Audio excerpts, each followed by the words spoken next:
There have been reports around the office that you have been talking baby talk. Why would people say that? Well, I have it on good authority that you said the following. You read that back to me? Andy have a boo-boo tummy. Mm-hmm. He calls turtles shell beavers. Well, that's what they should be called. They're green. Yeah. Beavers are brown. Definitely, we've had this argument. We've agreed to now talk about it. But using his vast knowledge of history and politics, we start our day off right with motivational speaker Richard Battle. We love having him on the program, but I think we need to do a little etiquette with Mr. Battle. Mr. Battle, how are you? Good morning, Al. Thank you so much for having us lead off again today. Love having you on, but here's the issue. So we're practically giddy up here in Minnesota that we're going to see some 40 degrees here by the end of the week. I mean, I'm very giddy about it, and I bring that up to you. And do you recall the first thing you said? Oh, yeah, we're hitting 70 down here. You people from Texas got to keep your crap to yourself because we got to get happy about something. 70 degrees. I yearn for 70, my friend. Yearn. I've got yearning going on. You're through your ice bath? You guys were completely frozen down there last time we talked. Are you good? Ice bath is gone. Good for you. All right, that's fantastic. Glad to have you. I want to discuss a little bit about the topic today, Thomas Paine. We're going to talk about him, and I thought to myself, I know the name. I don't know a whole lot about Thomas Paine. So I went to my reference book, AmeriCANS Who Made America. Oh, I got the wrong book, didn't I? Thought himself. I need to re-up my knowledge on Thomas Paine. He's a big part of this book, isn't he? Yes. Yeah. So let's discuss him because what's his birthday or something this week? You always said to pull something off like that. February 9th, so later this week. And okay. You're like most of us in that you say, wow, that name is familiar. Who is he? Yep. So when I read his most famous quote, you're going to remember. Okay. These are the times that try men's souls. The summer soldier and the sunshine patriot will, in the crisis, shrink from the service of his country. But he that stands it now deserves the love and thanks of man and woman. And wow. That was a quote, and how that quote came about is part of the story as well. But he was very instrumental in inspiring our troops to win the War of Independence. But in reality, if I'm not mistaken, this is God messing around with the weak, right? This guy did not start out, how do I put it? There wasn't much to Thomas Paine until he gets into the Revolutionary War, right? If I'm remembering correctly. No, that's exactly right. And this is why the story is so inspiring and should be to us and our children and grandchildren, is he was from England. Yeah. He didn't come to the colonies until 1774, right before the first shots were fired. And he had a very ordinary upbringing in life. He had not really excelled at anything. And he got a job at a Philadelphia newspaper, and that's where his passion was just ignited, and his patriotism was ignited at that time. And so that proves one of the two lessons, that it's never too late to become the person we're destined to be. And the other, he stopped school in 5th or 6th grade, right? I don't know, what are you when you get 12, yes. 13 years old? 13 years old. He wasn't educated. I don't mean to say that in a bad way, because I don't think you have to go through college to be an educated human. But he literally, reading and writing was about the extent of it. And then he gets this job at this paper. And like you say, it kind of flourished him. If you're going to pick somebody who was, I don't mean to be mean, a nobody when he got here, this is the guy, right? Well, yes, he's definitely one. And that, again, is another great lesson for us. And it shows that learning doesn't end whenever we leave school. Really, it just begins. And he was a lifelong learner, because as he worked with that newspaper and read the articles in there about the independence movement and everything, like I say, that lit his fire to want to learn more. But he had a command of his thinking process and being able to take information in and convert it into words that would inspire and make people more patriotic and want to sacrifice and serve their fellow citizens. Do we have any idea why he came from England here? And what I mean by that is, obviously the folks in England knew that America was kind of a bubbling up right now, right? He comes during just before the war starts. He had to know it was not pleasant times in America, but he came anyway. Do we know his thought behind that? Well, I think if we know his philosophy, I think that helps us know his thought. And Okay. he believed in natural rights and individual rights, which are not part of a monarchy. He did not like the monarchy. And so things like that, he wanted the same things that the colonists that wanted to have an independent country wanted. And so I'm sure he saw from afar what was going on in America and said, I would rather have that than be owned, i.e. subject to the king. Yeah, that makes a lot of sense. But a lot happened. I mean, he gets here in 1774. The shot heard around the world's in 75. I mean, he's not here in a year. And how did that affect him? Well, it affected him a lot because he joined the army and he suffered the deprivations that the army suffered, lack of food, lack of clothing, lack of medical attention. He knew that there was quite a bit of the army that was leaving at the end of 1776, for example. And so he started writing patriotic pamphlets, if you will. Common Sense is the one that's most popular because George Washington read that to the troops when their morale was low and when they needed to buck up and re-enlist so that they could win at Trenton and Princeton and turn everything around. And he did that from experience. And that's something I didn't know until I studied him. I just thought he was some wise old sage and that he created that, but he experienced all that suffering, which made it relate more to the troops. And so Washington knows of the guy, right? I mean, because he's reading his Common Sense. What was he to then when we win the war and write the Declaration of Independence? Was Paine a part of that as well?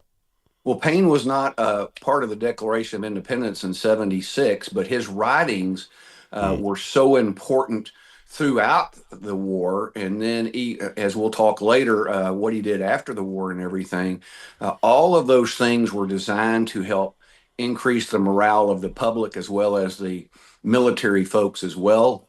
But his thought process, he was saying in paper what a lot of other people were thinking and needing to hear to end up winning that war.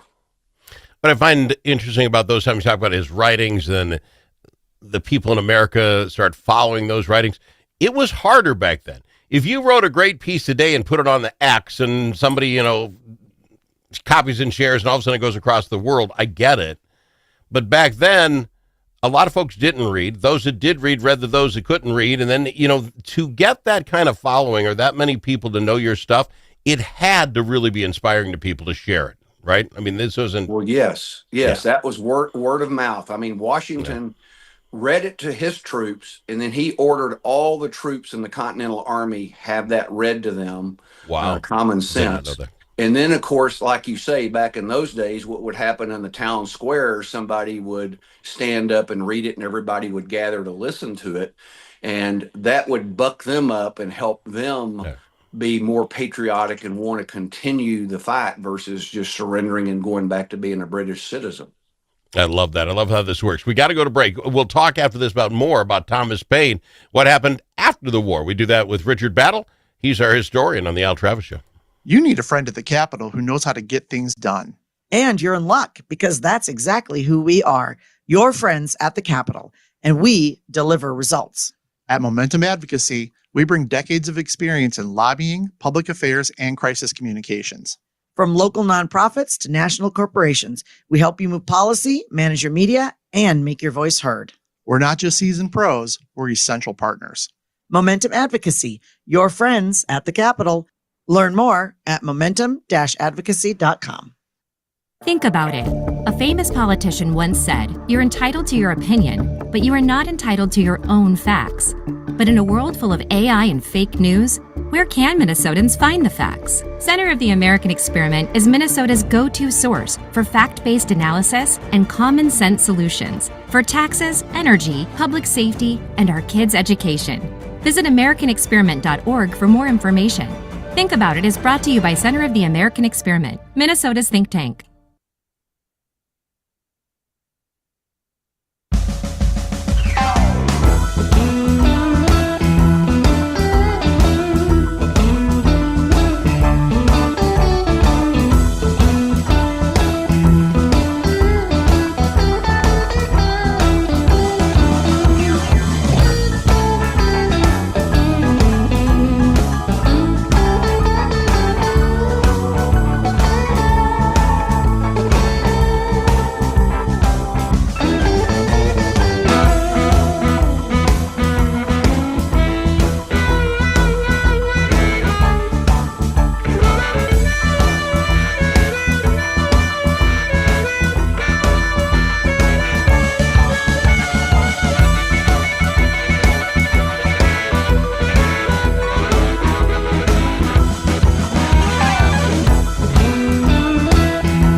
amongst friends. The Al Travis Show.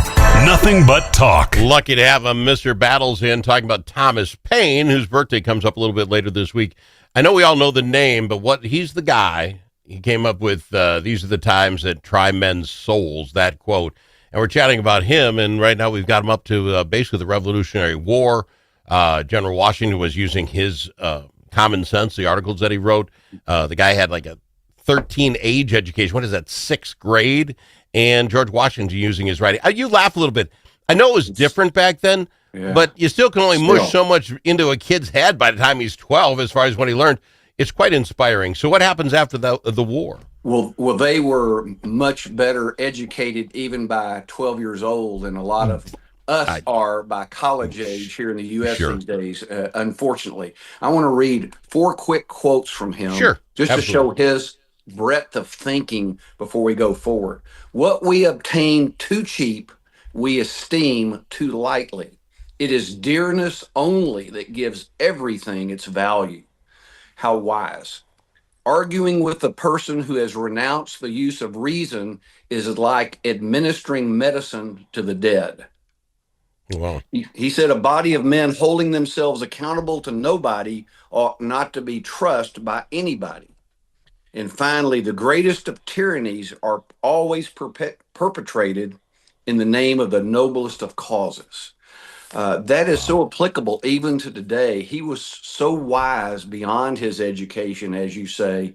And so, yes, he continued writing after the war. He went to France to help the king of France after their revolution started. And he wrote The Rights of Man and The Age of Reason. And he came back to the U.S. in 1802 after having been imprisoned in France. And everybody had forgot about him. Wow. And which is not uncommon. Then he ended up living until 1809. But today we recognize and I think appreciate him even more than they did when he returned to the country. And it just goes to show how easy it is for people to be forgotten once they're off that active stage. And I think one of the biggest lessons he tells us is it's not where you start in life that counts, it's where you finish. And it's never too late. All of us can do things from this point forward as long as we have breath that may end up being our greatest efforts of our lives. You know, I do radio 15 hours a week, and I don't know if I've ever said anything that anybody would want to put on my marker or would last the ages of time. But what we obtain too cheap, we esteem too lightly. It is dearness only that gives everything its value. If that's saying, I know it's wordy, but basically you're saying, and I use this with my kids, we've got a generation, what's it saying? Good times make weak men, hard times make hard men, hard times make weak times. It just shows, I got that all wrong. That's probably why no one ever listens to anything I say.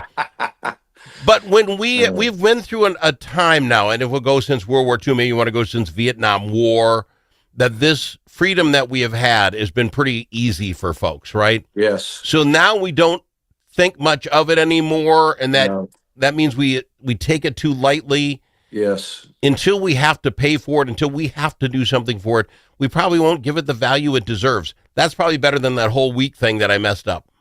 Well, exactly, and it's like anything else. If you give a kid something, they don't value it as much as if they go out and work and have to earn the money to buy it. And it's a kid, it's us, it's just our human nature that way. So if we've got to pay a price for it, it'll mean more to us. And those people paid a big price that's been passed down by subsequent generations. That gift of freedom is ours, and it's our responsibility to perpetuate it further to the next generation. Not that I'm looking for bad times, but so you had, of course, the revolution. People literally put their lives and their family honor on the line. You had the Civil War. We went through the same thing. You get World War I, II. You get the Vietnam War. But we really haven't had that since. Is that what it's going to take to realign America back to its values? Something of that great nature? Unfortunately, the World War II was our last, what I call, mortal threat, where we could have lost the country. You know, we would have had Germany and Japan ruling us, and that would have been catastrophic. Unfortunately, I think it's going to take something traumatic. I thought 9/11 would be that catalyst. but it didn't last long enough. It wasn't deep enough or broadly felt enough. And when the country feels something deeply enough, then it will make us come together and help each other. Yeah, again, not wishing anything bad on us, but when you sit here and you listen to the news and you're seeing people literally yell how bad this country is and all the rest, I'm like, we've gone too long. We've gone a generation and a half, 2 generations, and no one had to actually do anything about it. And maybe that's what's going to hurt us in the long run. So Mr. Payne happens to be an AmeriCANS who made America the 18th century, birth of the Republic. I've said this, and I'll say it again. You want to pick up the 19th as well. It's currently, in my opinion, it's a 3-volume set because it starts by Be Americans, Not AmeriCANS. Can I get the entire collection of history written by Richard Battle so far? Can I get this in one pack? I don't even know the answer to that. Yes, you can. If you go to richardbattle.com, that's the Patriot Bundle. And if you get those 3 books, they're not only signed, but then you'll get a copy of the 4-letter word that builds character as a premium. Okay. And if you'd like them inscribed for gifts, email me, Richard at richardbattle.com. We're happy to do that after you order. And so then you can give the whole set to somebody, or you can break it up and give one to each person, however you'd like to do it. But those are some good basic books about our country and the AmeriCAN spirit that we celebrate. You absolutely need these in the family library. If you're a reader, if you want your kids to know what happened in America and how it worked, you need a copy for each of your families. The only other book I want to throw out real quick, because we haven't for a while, The Unopened Present. This is by far, nothing wrong with the other books, but Battle, my favorite that you've written. It has 43 lessons. If you get this book and you share it, I'm telling you right now, it will change your family down the road. If you think, hey, you know what, here's the things I wish I would have told my kids, it's not too late, you can. Then you give them this book, and when they're having your kids and your grandkids, they can do the same thing. I love this book. It's still available, right? Thank you. Absolutely. At everything at richardbattle.com, or you can go to Amazon under Richard V. Battle. All 12 books are there, and 11 in Kindle and 8 in audio also.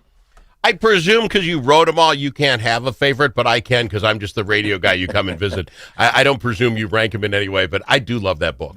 I mean, I like Unopened Present's very personal because the tie-in with my late son. So yes. All right, my friend. I appreciate you, Richard Battle, richardbattle.com. Appreciate you coming in, my friend. Always my pleasure. God bless America. At LGH Wealth Management, our mission is to